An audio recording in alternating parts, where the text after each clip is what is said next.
Bonjour, everyone. Hi, this is Neshi Lokotz. Welcome to Communications from Home, right here on Facebook live stream, and we're broadcasting from our main fan page at Facebook, Star Nations Magazine Publishing and Radio Network fan page. It's a long name, and so welcome. Tonight is Tuesday, March 5th. And as you can tell, I'm still broadcasting from the meditation room. It's kind of cold here in Toma, Wisconsin. Oh my goodness, when I got up this morning, it was minus 14. I think our high today was like 3 degrees. So I stayed home. I'm not moving the studio back until it's a little bit warmer. And hey, Julie Shumway Hill just popped in. Hello. Whoops, wrong one. Julie's here. Hello, Julie. Glad you're here. So tonight's show is one I've been looking forward to since I talked to my guest. I think it was like a week and a half ago or so. Yeah.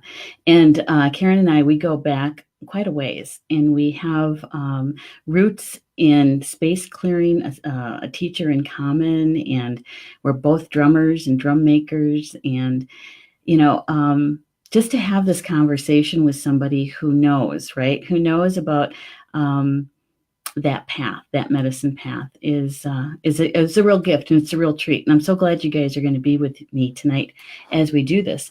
But before we actually get rolling with everything, if I could ask you guys to do me a big favor, and that is to like and share the live stream. And I'm going to do the same thing. I've got my phone. I just have to find us. It doesn't take very long either. Let's see. Here we are.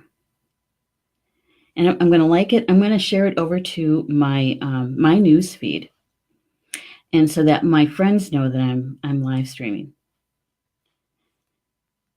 And what's kind of nice is I do this so often. I've got quick keys now, so.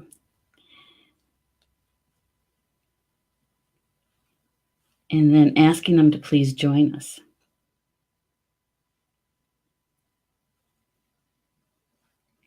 There we go. Get that posted. And our social media manager, Stephanie, she is still ill. And so I need to share it out also to the closed groups, because she usually does all this stuff. And but she's home resting and taking care of her little boy and her, because they're both sick. All right, so I'm just going to say hello to the peeps.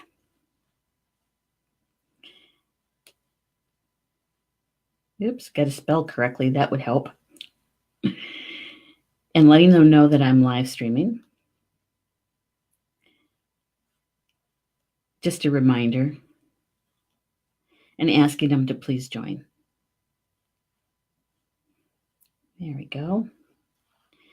And we make sure I get them to the right groups here, the Radio Network and the Academy. There. And that's done. Thank you for allowing me to pause there for a moment. And thank you for sharing if you did. And if you're watching this by recorded video, welcome. Thank you for doing that. But if you could also like and share, that would really be helpful too. A lot of times, what I say is that the liking and sharing is kind of like being very helpful as light workers and energy workers, right? You remember when you first started out on your path, you were first awakened to the fact that you're a spiritual being, right?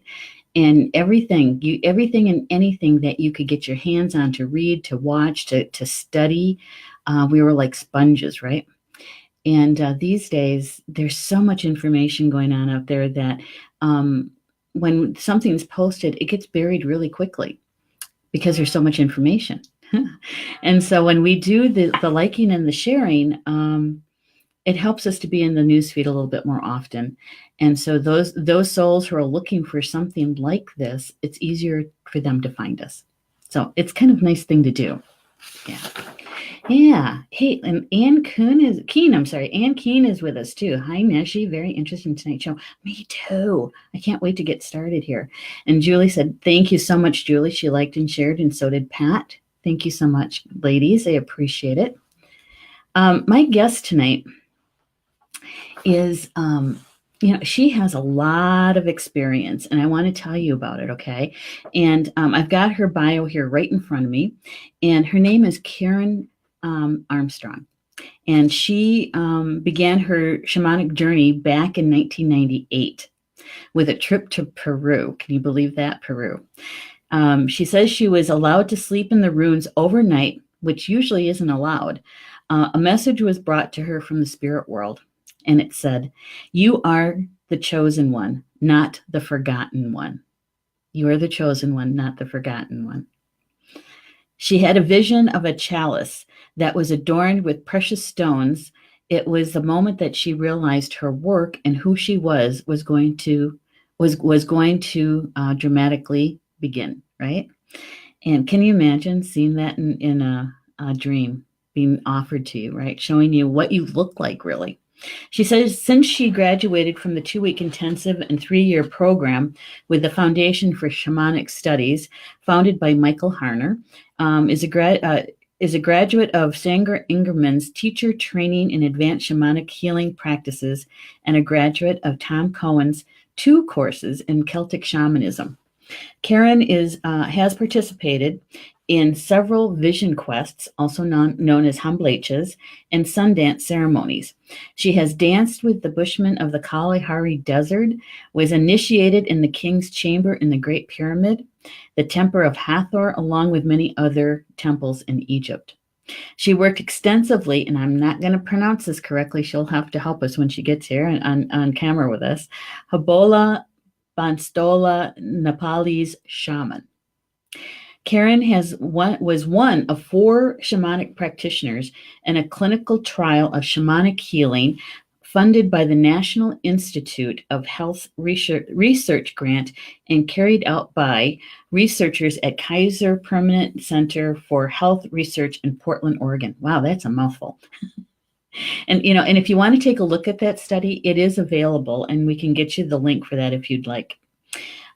She also says that she mastered her ability to work in the other worlds with the support of her spirit guides, bringing wisdom and years of experience. Through the partnership she builds with her clients, her work spans the globe. She offers a variety of personally developed healing practices specific to the needs of each client. Most recently, Karyn has developed the medicine art way, and I can't wait to ask her about that, as a result of her studies and research into the Celtic ways. Her artistic flair has brought her to a place of giving back to all her students and clients by creating a personal medicine art journal and medicine art card filled with medicine individualized for each person.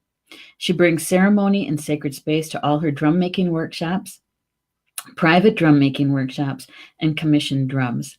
She resides in Asheville, North Carolina, and while it's now a place that has captured her heart, it was not as easy place to land from the Northwest, from the Pacific Northwest.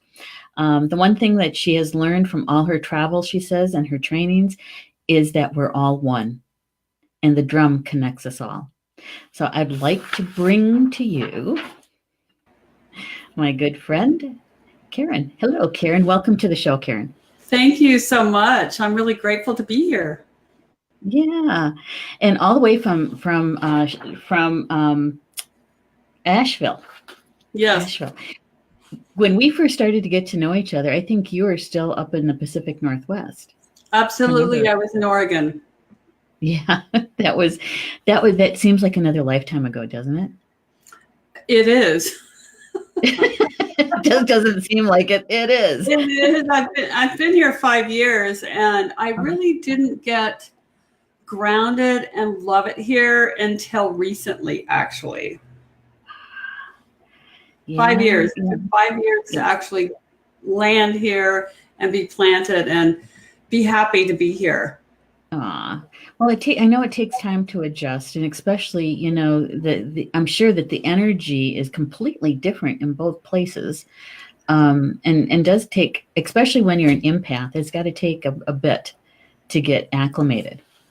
It does. In fact, Asheville, what I didn't know when I first moved here is Asheville is built on a bed of crystals. Okay.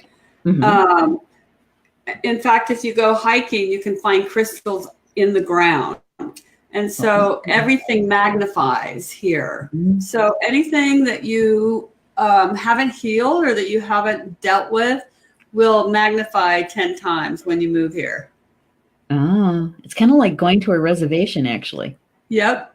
Because that happens. Exactly. When you go visit, especially the Okshetchie reservations, anything that you don't have taken care of, it's going to come to the surface. Absolutely. Just like Sundance or Vision Quest. Yeah. You know, it's all about what do I need to release and what do I need to let go of in order to move forward and make my dreams come true. Mm-hmm. Mm-hmm. Yeah, yeah. I remember when we were talking about you coming on the show, and we were chatting, and I said something to you about how we all have chosen a certain way to be able to experience this lifetime, right? Whether we come in as a woman or a man, or if we come in as a Native American or somebody with an Irish descent, or whether we live in the United States or a different continent, we all chose a certain combination to be able to experience this life, right?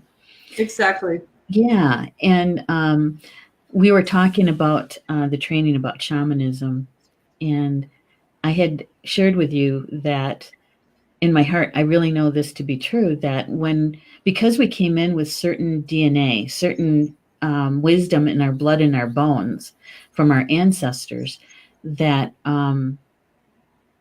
to get to know that, and also to be, rather than taking on someone else's culture or beliefs, right? Exactly. Yeah. And so we were talking about that. And I asked you a question because I didn't even know, because I'd never asked you that before, about what your heritage is and what is your heritage. Exactly. Well, that's an interesting question, because when I first started shamanism, I could feel the drum and the rattle and the ceremonies in my bones, but I didn't really quite identify with my heritage until I started working with Tom Cowan, who is from the same Foundation for Shamanic Studies lineage that I am. Mm-hmm. And he is also from Irish, Scottish descent. So he started researching and studying the Celtic ways. Mm-hmm. And it wasn't until I was studying with him that I realized that that was where my heritage was. It was the paganism, the Scottish Irish descent, even though I've done Sundance ceremonies and been supportive of Native Americans and always resonated with them. Once he started drumming and had us journey to the Denyu or into the forest, that's where the vision of the chalice came from. Oh. And so I don't have a middle name, and my parents didn't give me a middle name because their middle names were awful. And so I know, it's so weird. So my middle name is Chalice. Uh-huh. And I even just got a license plate with the name Chalice on it. Oh, did you? Yes, I did. Wow. Because I am the chalice, the keeper of the chalice, which means that, you know, I bring the sacred ways into my heritage by doing the work that I do. Mm-hmm. And so I connect everybody that I work with their own heritage, whatever that might be. Mm-hmm. Yeah. Mm-hmm. In fact, Sunday, I had a Native American here at my house with his daughter, and I was teaching him how to do a shamanic journey. Uh-huh. And it was really profound because both of them were here. One was on the couch, one was on the floor, and I was drumming, and they both found their power animal. Yay. Yay. Yeah. Yes. Yeah. And the intention is for me not to impart my beliefs or my thinking into anybody that I work with as far as who they are. I want them to discover who they are through their own practice. Mm-hmm. Perfect. Really. And that's so empowering. It's so empowering. It is. You know? So when you were, it's so funny because I can't even remember what day it was. I do a daily live stream too, and with the card draw, and we're working with Druid cards right now. And in the reading, we're talking about kind of what Tom Cowan does, right? And I pulled my book off the bookshelf, Fire in the Head, and I was sharing about that. And I tell you, Karyn, it was like days, not weeks, but days later is when I found your message that you had sent me, like, I don't know, a long time ago. A long time ago. For a file, and it ended up in the archive somehow on Facebook. I don't know how that happened. And I saw it there and I'm thinking, oh my God. So I replied to you. Mm-hmm. And I love the synchronicity of is what I'm trying to say. Is because I had no idea that you had even studied with Tom. Yeah, 2 years.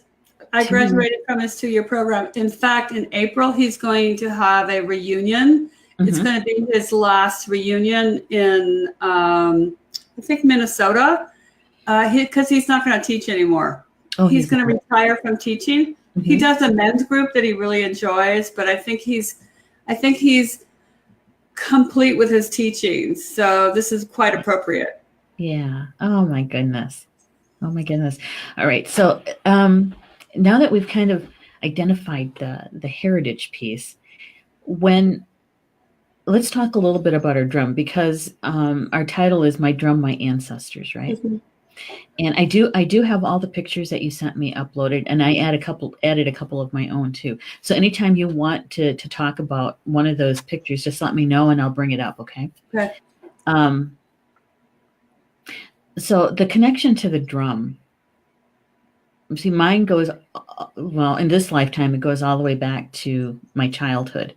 Like I think I started dancing professionally, Native American dancing, when I was 5.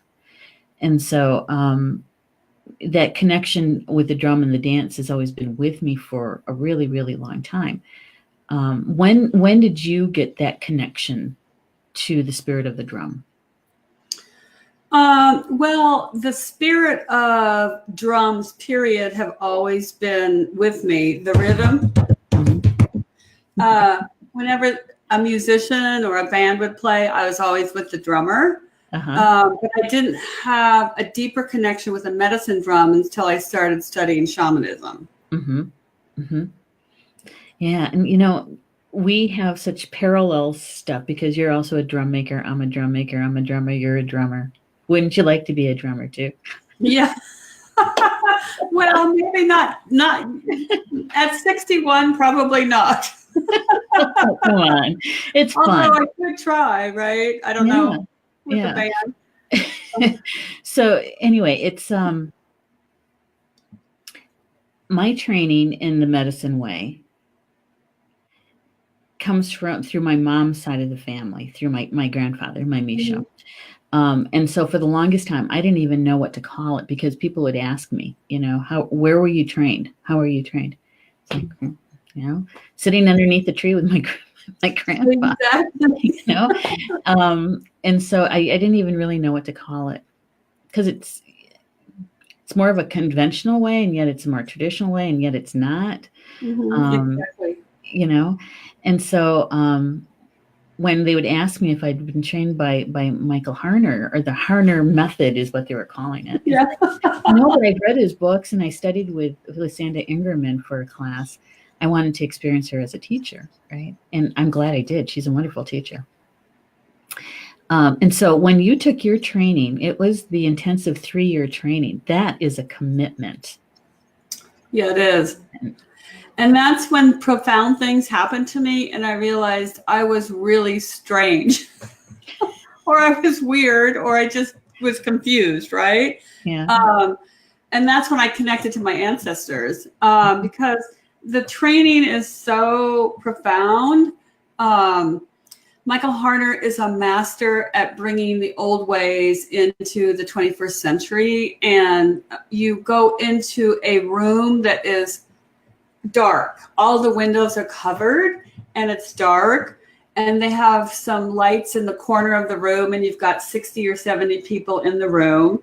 And his spirit helpers told him to create a fire. He needed to take a tuna can and put a candle in it, right? Mm-hmm. So he created the fire in the middle of the room with a tuna can and a fire. And the teachers are so masterful at bringing the spirits in and bringing the healing in that you don't really know what's going to happen, mm-hmm. except that you're there to learn from a master. And what literally happens is your own healing happens on a deep level. And so many things happen to me that I've written about, and I need to write more, that were really significant. Mm-hmm. For instance, a power dance would happen, and they had 6 drummers that would beat the drum in a certain way, and if the spirit came through you, you were supposed to stand up and start singing what it is that they were sharing. Mm-hmm. And at one point that happened to me, and I had to dance around the room a couple of times, and there was such a big power coming through me. I didn't quite know what was happening until I got down on the ground, and they helped me back into my seat, and I was vibrating really, mm-hmm. really fast. And it wasn't until the end of that ceremony that people told me afterwards that they saw the most ferocious, yet kind, compassionate, dancing bear they had ever seen, really? Running around the room. Wow. And I was like, wow. So I had shapeshift into this bear spirit, mm-hmm. during the power dance. Mm-hmm. And that was just one initiation that I had through my studies. Mm-hmm. Mm-hmm. Yeah, thank you for sharing that. Thank you for sharing that, because I think that, people read about it. They might hear stories about it, but I don't think some people have never met someone who has actually shape-shifted, right? Right. Yeah. Yeah. I was going to ask you another question, but I saw something in the chat that I want to bring up. Well, first of all, I want to say hello to a couple people. Jackie's with us. Hello, Jackie. Thank you for being here. Like to see your name in the chat when you come by. Rochelle's here too. Hello, Rochelle. And Rob is here. Rob is here. He says, the Scots, Irish, in America are a lost people. Mm-hmm. Yeah, they can be. I mean, how they actually arrived here is a long story. And Barbie's here. She says, while listening to the program, my niece just asked me about my grandfather and great-grandfather. Yeah, that's cool. Nice, Barbie. Really, I mean, and that's how it begins, right? You ask your elders for the stories. Exactly. And, my dad wasn't really available, mm-hmm. to tell me the stories, and neither was my mother. So I had to find the stories through my shamanic journey with Tom Cowan. Mm-hmm. So, I mean, because there's a lot of families that are broken, yes. And they're broken because their elders aren't really teaching them like they do in the tribes. So if you journey with the drum, you can find your ancestors. Yes, you can. Yes, you can. In fact, my great-great-grandfather used to put her feet. She lived in Saltcoats, Scotland, and she used to dangle her feet in the water. Yeah, because once I started working with Tom Cowan and I started asking my ancestors wherever they were if I could contact them, where we were from, then I got letters. Wow. What is coming to me, and I'm gonna say it out loud, is that there's a stereotype, maybe. I don't know if that's the right word for it, that all Native Americans know about this, and all Native Americans know how to journey, and they know about their ancestors and all of that. That's not true. Not true. Because we do have this generational, at least maybe 3 generations, maybe sometimes 4, depending on where the tribe is located, of the separation. That a lot of our elders were sent to mission schools, and they don't speak the language. They didn't grow up with the culture. And so when they were adults and they came home, they were kind of displaced in a way. And some of them didn't even go home, right? And so we have that. But we also live in modern times, and there's a resurgence, I would say. A remembering is going on, which is good. But not all Native Americans do this kind of even conversation. No, they don't. In fact, oh my gosh, this is so powerful. When I supported a young woman in her Sundance, I supported the camp and her camp, and then I brought some students with me, and it was extremely healing and potent for all of us. And after a Sundance ceremony, after they've been singing to the sacred tree for 3 days and 4 nights without food, they asked the community to come to the tree with their prayer ties to make an offering. And I decided that I wanted to do that. And the Sundance chief brought me in and asked me what my prayer was. And I said that I wanted to atone for my ancestors' sins. And he looked at me like I was crazy. And I said, this is what I'm coming to the tree for, because I knew that my ancestors that came over here had probably massacred a lot of the Native people. Whether intentionally or not, I needed to atone for those sins of the past. And so they did a healing for me. They asked me to kneel before the tree, and I could feel my whole spirit went up the tree. People could see it. They were just like, what just happened? And it was an extremely profound and exemplary healing for me. And I knew that what I had done was the right thing. Yeah. Even though the Sundance chief was a little bit confused. Yeah. Well, it's life-changing what you did. Exactly. That you did your own healing, but you also did healing for your ancestors. Exactly. Yeah. And your descendants. We also have another comment here. I got to do something to move this around a bit. Rob is saying, I had an interesting experience the first time I consecrated an instrument other than my first drum. I asked my first drum making teacher, who is a really, really cool person. Oh, thank you. About making a ritual banjo, as a banjo is essentially a percussion instrument with strings. I consecrated my uncle's old banjo. I connected to the Scot-Irish side of my ancestry. Oh, Rob, that is so cool. That is so sweet. It is. So when you play the banjo, do you ever dedicate a song to them? Because we do when we do our drumming, right? We do dedicated drumming sometimes. We dedicate it to, Grandmother Earth, or we dedicate it to our grandmothers or the grandfathers, or, we dedicate sometimes. So I'm just curious, Rob, if you've ever dedicated a song, a tune to your Scot-Irish ancestors. That'd be kind of nice. Yeah, that would be so beautiful. In fact, I'm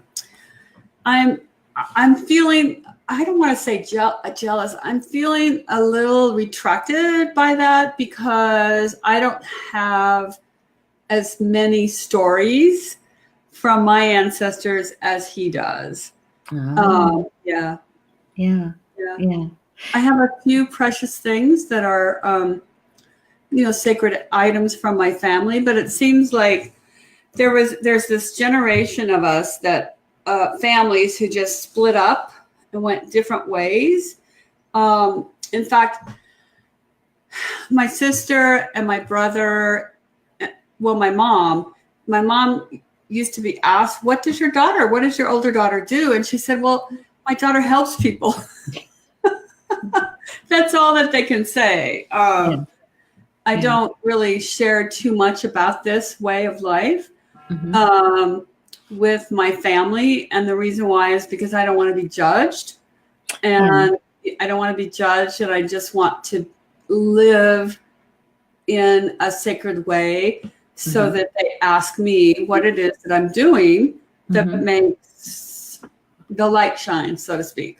Yeah. Yeah. And actually, Karyn, sometimes I think that is sometimes a good way, because you're role modeling it. You're not just talking about it, Right. But you're actually doing it, and it's your way of life. It's your lifestyle. It's not something that you just do on a rare occasion or on the weekends. Exactly. Yeah. Exactly. Yeah. So, that kind of is that when we make the decision to truly pick up the medicine and embrace it, it changes our lives. And at least, I took a great long time to finally make that step, because I knew, I mean, watching my grandparents and other family members that had taken the medicine way, and how much it changed their lives and what they experienced, right? That I really sat back and said, do I really want this?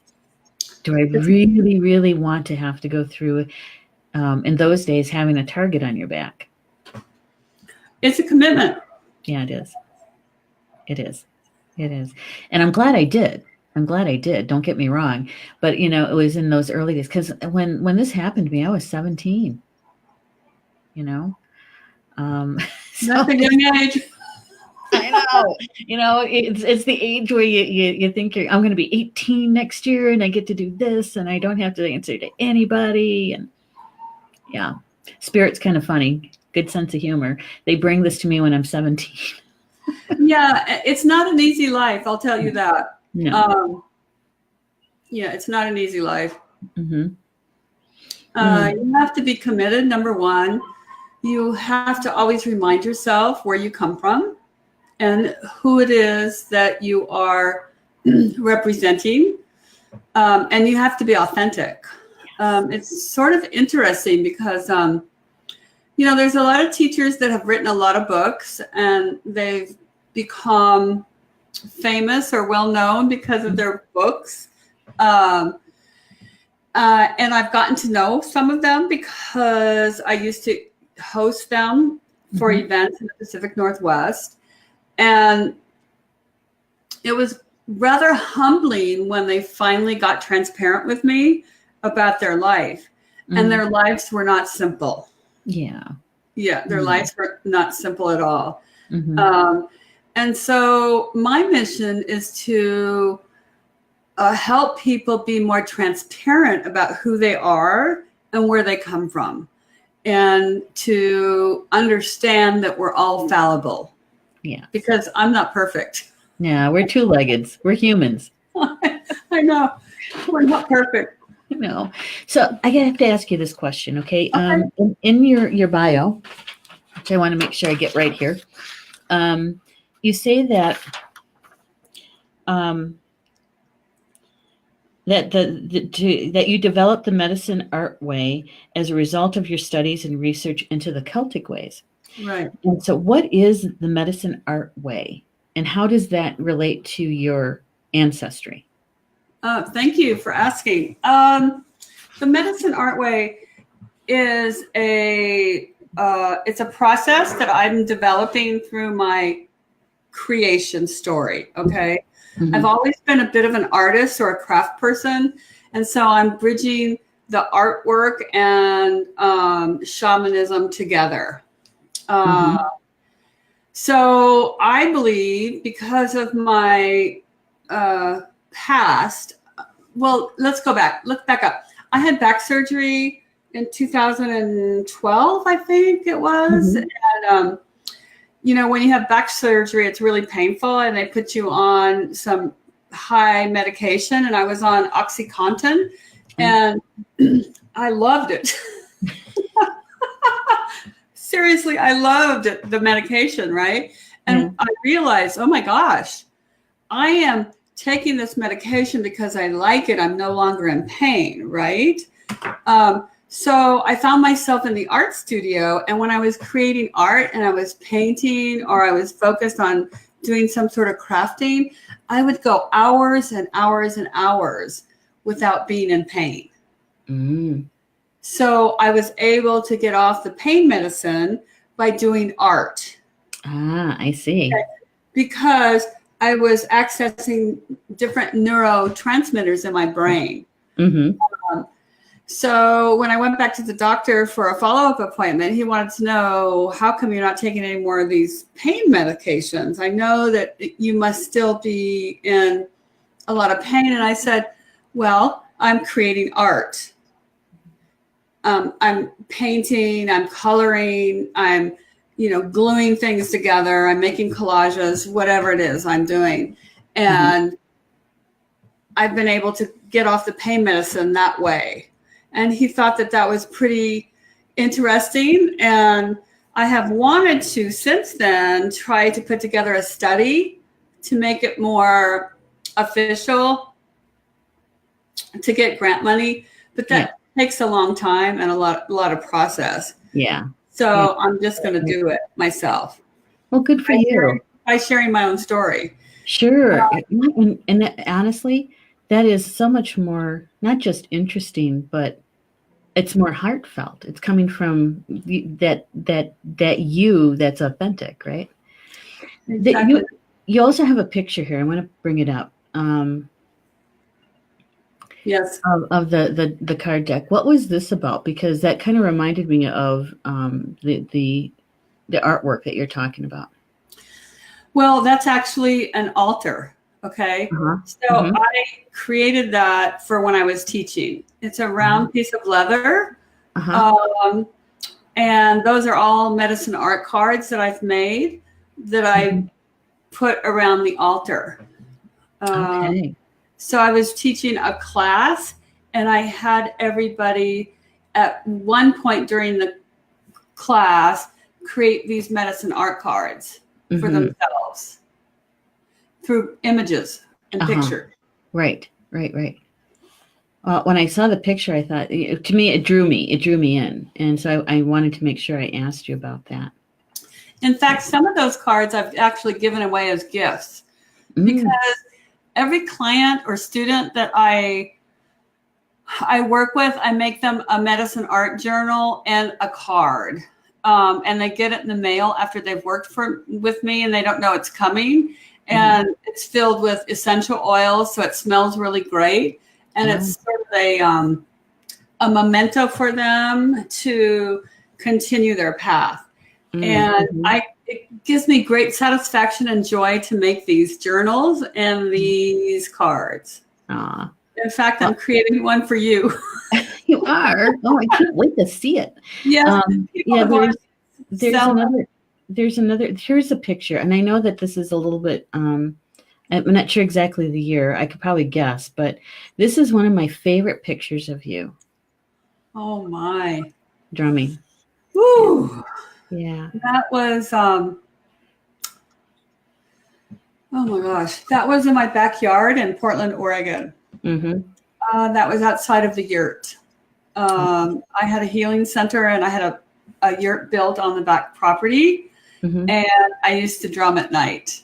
And that's my medicine drum that I take with me everywhere I go. It's not a drum that I made with the hide of an animal. It's a synthetic drum. And the reason why it's a synthetic drum is because it doesn't change. It always keeps the same sound. Right. And there's a picture on the front of it, and then there's intricate artwork on the sides of it. And I used to drum out in the woods in my backyard all the time. I can imagine why you would need a synthetic drum head in the Northwest because it's Yes. so damp there. But it's very similar to the weather in Ireland, actually. Yes. Every time I've ever been to Ireland, it's rain, rain, rain, rain, rain. And the first time I took the first drum I ever made with me, but I spent most of the time trying to dry her out in order for her voice to be good. So after that, I bought myself a Remo drum that fits inside my backpack, and so Yeah, I can go to sacred sites and do some drumming then. But exactly. I mean, my family wanted to know, why are you in the Pacific Northwest? Why have you been there for 18 years? Why are you in Asheville? It's the rainforest. Well, it's because my ancestors come from the rainforest, right? Scott Irish, it's all cloudy and raining and damp. Yes, and except that Ireland is on the Gulf Stream, and so it's not. It doesn't get like below freezing very often, No, and so they don't have like the weather that we have here in Wisconsin. That's for sure. no. Um, Oh my gosh. No, not at all. That photo, that's the first time I've seen that photo in that frame. And Yeah. you can see the light coming out of the drum. Can you see that? Yeah, let me show it again. Yeah, it's one of my favorite photos of you. Whoa. I just realized that. It's so powerful. Yeah, it is on the back side. Yeah, on the backside. And my long blonde hair, which is now gray. Yeah, I'm getting there. Well, when I moved to Asheville, I decided that it was time to be more natural. Mm-hmm. But since, I've always been a Chanel or a Christian Dior girl, I couldn't. I know. I'm such a dichotomy, right? I'm living in my car with my drum and my dog, but I'm working for Chanel. That's the gift of drumming. That's the gift of doing your spiritual work, right? Because it doesn't matter where you are or who you are or where you're working. You just have to be who you are. That's right. And who you are is what people want. Mm-hmm. Right? Yeah. Yes. And the other thing that I think that they appreciate is when you literally listen to them and you give them your attention, Exactly. Yeah, that they're actually being heard by someone. Yeah. Exactly. In fact, a lot of my employers, because I don't do spiritual work full time, I think it would drive me crazy. I take my medicine out into the world. And so I've asked people, so how do you see me? And they're going, you have the most incredible eye contact. You're so present and you're so filled with heart. We don't quite know how to react. Yeah. Right? Yeah. Okay, that's good to know. Some people would come towards me. Other people would go away. Yeah. And that's probably a good thing. Well, yeah, it is a good thing because, people will come to me just like you, I'm sure, with all their problems. So all of a sudden they'll start talking about their life history, right? How many times, I don't know, how many times has a waitress literally pulled up a chair or sat in the booth with me while she's working because I asked, so how you doing? Exactly. Because I meant it, right? Exactly. So I want to show you a picture here that this comes out of it's a part of the State Historical Society here. Oh my gosh, it's beautiful. It's a drum. Yeah, this is a drum. This is a drum. My grandfather, my Misho, was the speaker to the big drum. It's also known as the dream drum. And he actually was the speaker for two drums. And this happens to be a dream drum. And it's part of a traditional religion. And there's not many pictures of this kind of drum out there. Oh my gosh, that's so beautiful. Isn't it though? Yeah, I see a bear in the background. Well, there's two people sitting in the background, that's for sure. Oh, okay.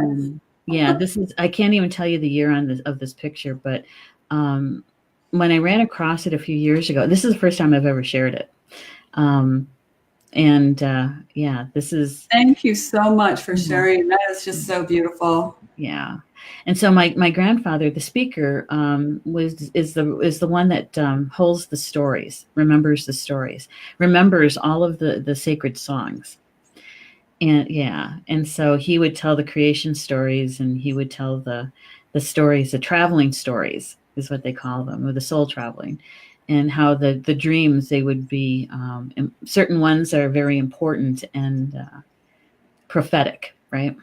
Yeah. Yeah. Yeah. So, but we were talking about my ancestors, and this, I wanted to share this because this is part of my ancestry. Yeah, that's awesome. The drum. Yeah. And the drum mother who brought the drum to the people has been with me since I was young. I didn't really realize what that was all about because everything was said in Potawatomi, and I'm not fluent. I can pick out a couple of words, Right.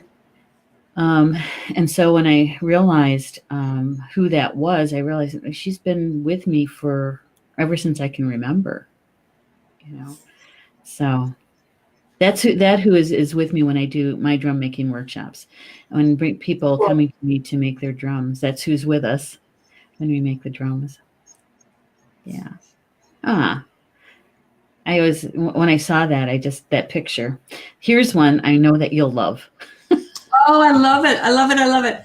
Yeah. You know what? I've made drums with the 4 directions like that. I now make them with 3, body, mind, and spirit. And I've also made Celtic, where there's 5.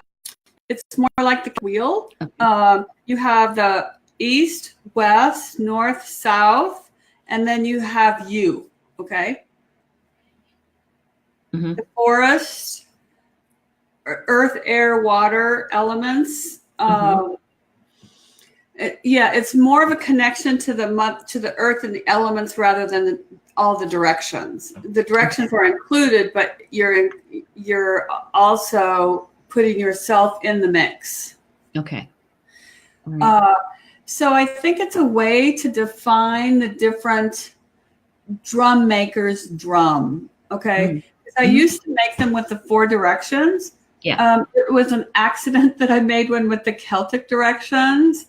When I ordered my drum supplies from one person, they had the holes punched in that way. Yeah. And now I use the 3 body, mind, and spirit because that's where I get my drums from, or my supplies from the drum maker. Yeah. And, actually the 3, you could also link it back to the goddess, right? Right. Mother, Maiden, Crone. Yeah. Mother, Maiden, and Majesty. I don't like the word crone. I don't do crone. Sorry. That's okay. You can call her what you want. Well, when I see the crone, I see Sheila Nagig, on the top of the bill. Yeah. Yeah. I'd rather do Majesty. Mother, Maiden, and Majesty. That's good. So I think it's just a unique way of creation. And believe me, my drum making classes are not as they're simple and they're beautiful. But I've seen other drum making classes that are really extensive with regards to putting a rock in the handle. Yeah. Yeah. Yeah. And there's so many different ways, isn't there? The expression of the drum. There's so many different ways.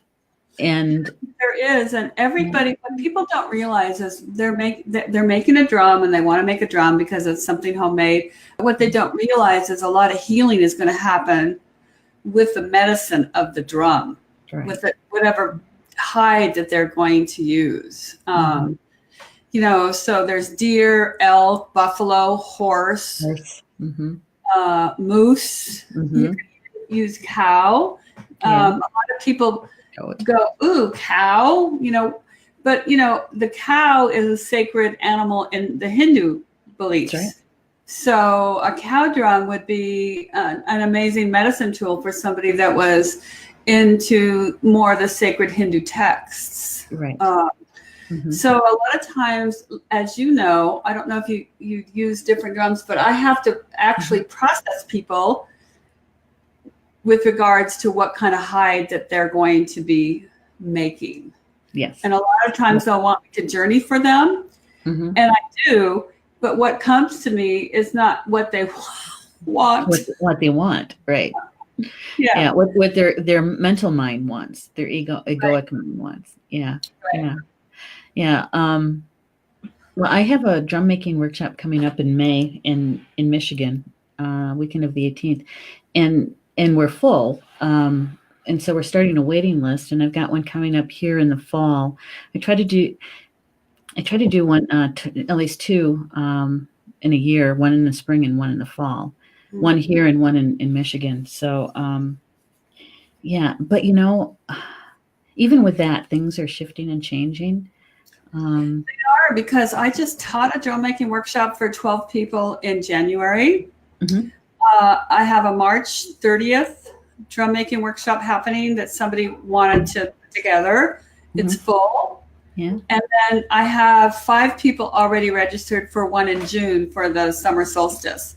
And it's been really profound and overwhelming for me to have that many people wanting to make a drum, because putting together all the materials and, soaking the drums and doing ceremony, it's not lickety split.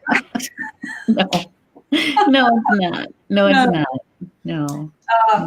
And there's probably going to be another one scheduled for late summer, early fall. And I think the reason why there's a resurgence of people wanting to make medicine drums is because it's so much needed in our culture right now. Yeah. Well, I can tell you one thing. Watching the videos, the live streams coming out of North Dakota a couple years ago with the water protectors and that sort of thing.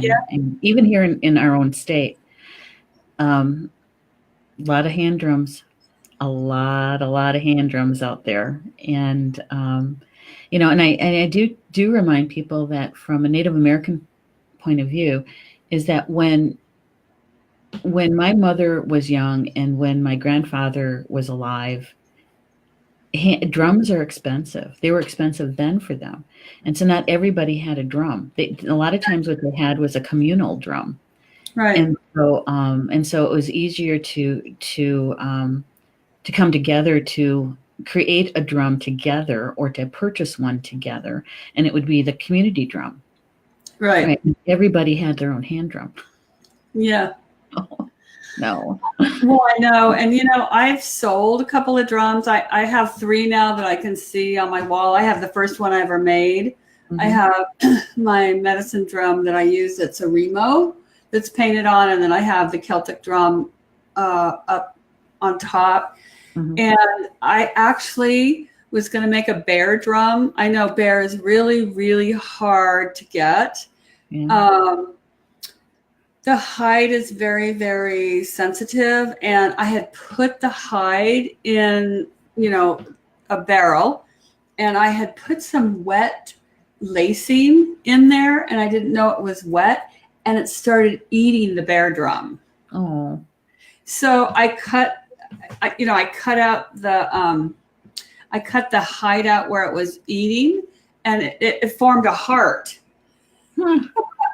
It's kind of cool. And so I thought, wow, I need to find somebody that can make me a heart-shaped drum frame to put the bear hide on it. Yeah. Interesting. Yeah. Because my original bear drum that I had, I sent off to a friend of mine in Virginia because she hit a bear with her car. It damaged her car. The bear was okay, but I thought, okay, she needs the bear medicine. So one of the things that I make it a practice of mine, especially when I moved from the Pacific Northwest to Asheville, is I thought I need to release my spiritual tools and I need to ask, where does this belong? Okay. Mm-hmm. Because when I lived in Portland, I had my medicine room, and I don't know if you have a picture of it, but there was just so much stuff in there, right? There's a buffalo skull. It's when I was doing soul retrieval. Yeah. I don't think I sent you that picture. I don't, unless it's the one with the drum hoops. No. Then I don't have it then. No. Yeah. Anyway, I just thought, I need to release these things because the medicine is within us, right? If we have all these tools around us and we're still not healing, what's the point? What's the point? That's so true. That's so true.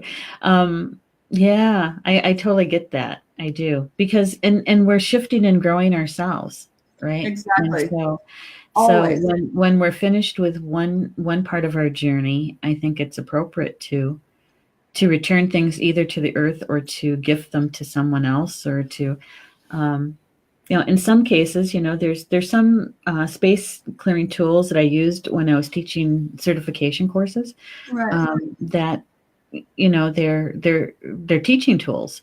I've never used them in ceremony. Right. So chances are those might actually get sold, but I haven't gotten that far yet. Yeah, I know. It's a process. In fact, when I first moved here, I made a talisman, effigy. It's so easy to do, and it was a way for me to honor my experience here and the move. And you can just go get a stick and you can tie ribbons around it, because the ribbons can be given back to the earth, and you can plant it wherever you are.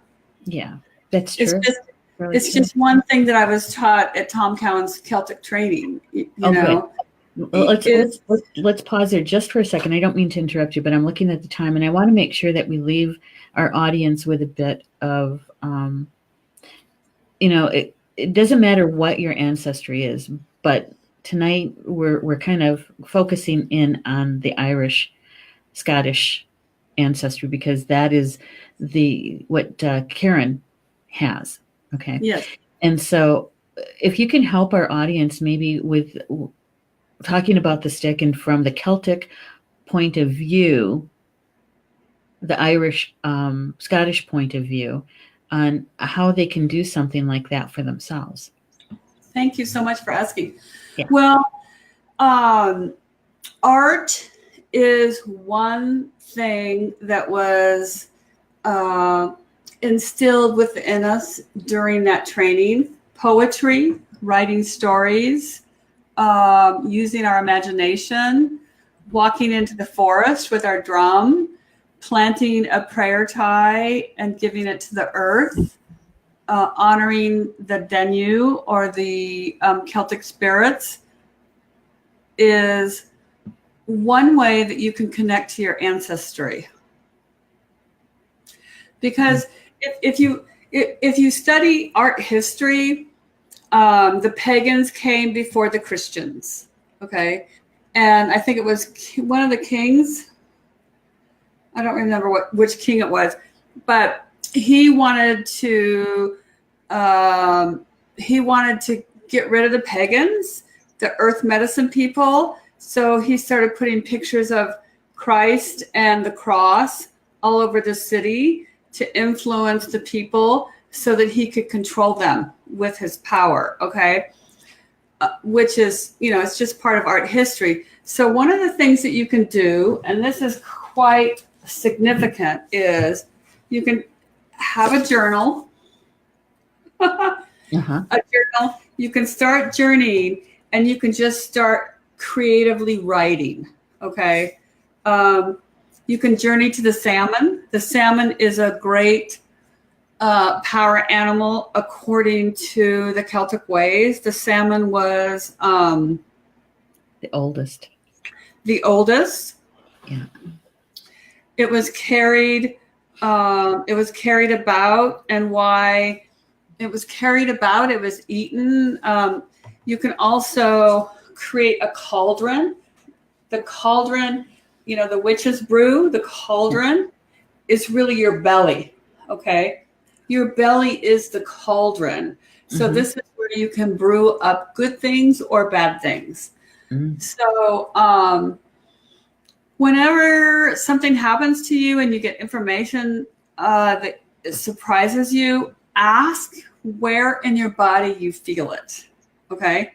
If it feels like somebody's stabbing you in the gut, it's because somebody's taking something away from your cauldron or your belly. Mm. Does that make sense? Yeah. Because, if most people will say, I could feel a stab in the back, right? But, when somebody is taking something from your cauldron, which probably, does that include the solar plexus or is it below the solar plexus? The belly, the heart, and the head. Okay. Okay. Mm-hmm. Yeah. Okay. So it's like a chalice, right? Yes. Yes. Yeah. Yeah. Wow. Thank you for that. You're Thank you. welcome. Yeah. There's so much more. We could go on and on and on. I know. We could do this again sometime because, we got so many other things we could talk about too. Forest running is another great thing that you can do. And, I know a lot of people live in the city, but, I happen to live in a forest, even though I'm in the city. So you can just run into the forest. Anything that you can do out in nature to be present and to honor the trees and the flowers and the plants. And, it's called forest running. So you can do that by, if you go forest running, a lot of your ancestors will come with you, even though you aren't aware of it. If that makes any sense. Mm-hmm. Mm-hmm. Okay. Well, we're at the top of the hour, and I just want to make sure that people know how to get a hold of you if they want to either, come to one of your classes or to contact you more about the Medicine Art Way cards or whatever. Thank you so much. Harmonicvisions.com is my website. Okay. Harmonicvisions.com. I have a couple of other websites. I am now creating Medicine Art Way. It's not up and running yet, but the Harmonic Visions have all my classes and my drum making. Okay. I'm trying to get that in the chat. Harmonicvisions.com. I do long distance work. I just finished doing a soul retrieval for somebody that was in Alabama. It's 2 appointments, and I just got an email from her, and she loved her medicine art journal and her card. Mm-hmm. And her and her husband are going to contact me in a couple of weeks to do some couples work with me. Yeah. Oh, so I do in-person, long distance, drum making classes. Yeah. Well, good. I know that you're busy, and I know that you have those classes coming up, and they can visit your website to get those dates and how to contact you. Exactly. I just wanted to thank you for making time for us tonight and to be here to chat. Oh, you're welcome. It was fun. I was a little nervous because I don't like to be seen like this. Well, you did well. You did good. You did good. Thank you. We were kind of all over the place, but that's all right. That's what happens. Right. That's right. Well, I think we hit the things that I think are important. We talked about the drum, yes, actually quite a bit, and we talked about the Irish Celtic connection. And yeah, maybe we'll have you back and maybe go a little bit deeper into that piece, because I know that there's a lot of people in our community who's very interested in the Irish, Scottish, Celtic piece. So okay. Yeah, that would be great. Yeah. And I wanted to thank everybody for being with us tonight. Thank you so much. And thank you to those who'll be watching the recorded show. We appreciate that too. And Karyn, do you have any parting words for everybody before we say goodnight?